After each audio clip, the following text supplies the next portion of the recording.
traduire dans un problème d'optimisation l'ensemble de nos contraintes et qu'on connaît clairement l'objectif qui est visé par notre situation. Donc, je reviens sur ce concept-là. Est-ce qu'on cherche à maximiser nos profits, à diminuer nos dépenses au minimum? Ce genre de trucs-là.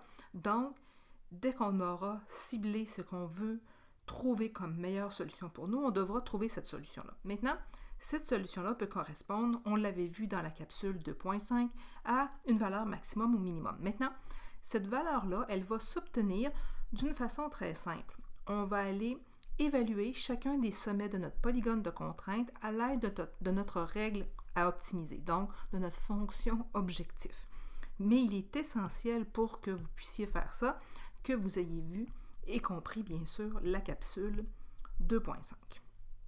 Ceci étant dit, je reviens donc sur l'exemple 2 que nous avions à la capsule 2.5 où nous avions donc traduit les inéquations de cette situation-là et également, on avait déterminé, pardonnez-moi, la règle de notre fonction à optimiser qui était ici une règle de profit.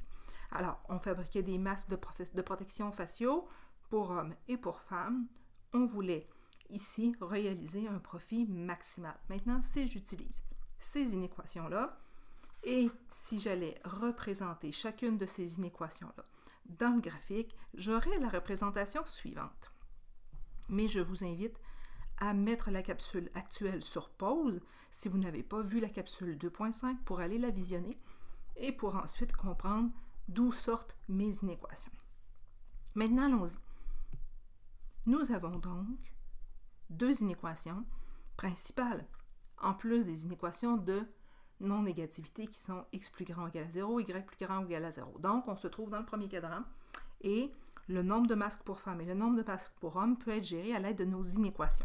Nous avions comme inéquation, donc l'inéquation qui était représentée par cette droite frontière-là, la droite rouge, c'était y plus petit ou égal à moins x plus 190, une fois bien entendu que le y était isolé, ce qui nous permettait d'aller colorer en dessous ici de la zone rouge. Et on avait pour l'inéquation bleue, donc la droite frontière bleue que vous avez ici, on avait plutôt y était plus petit ou égal à moins 2 tiers de x plus 420 sur 3 ou le nombre entier restant de cette chose-là. Maintenant, à partir de ça, puisqu'on avait dans les deux cas plus petit ou égal, on était capable facilement d'aller déterminer que la zone solution était donc formée du polygone de contrainte suivant. Donc, on ne peut pas se trouver dans des valeurs négatives parce qu'on ne peut pas produire un nombre négatif d'objets, comme des masques faciaux, mais notre polygone de contrainte est donc limité à cette zone-là, à ce quadrilatère-là. Maintenant, vous voyez donc que j'ai des sommets qui viennent borner mon polygone.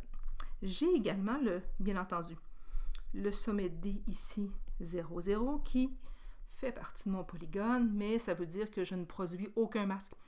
Donc, je ne peux pas espérer un profit, on s'entend, là, c'est clair, c'est logique cette chose-là. Maintenant, mon profit, on avait dit qu'il peut se générer à l'aide de cette formule-là. Maintenant, ce qu'il me reste à faire, c'est d'aller vérifier, c'est lequel de mes sommets qui est le meilleur pour moi, lequel me permettrait de générer ce profit maximal-là. Alors, allons-y, par calcul.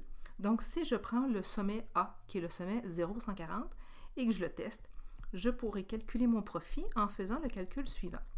5,75 fois 0, puisque ici mon x vaut 0, plus 8,25y, donc 8,25 fois 140. Et si vous effectuez ce calcul-là à l'aide de votre calculatrice, vous allez obtenir un profit de 1155 $. Si je poursuis mon calcul, mais maintenant avec le sommet B, j'obtiendrai 5,75 fois 150 plus 8,25 fois 40. Et avec cette combinaison-là plutôt de masques produits, j'obtiendrai un profit de 1192,50 $.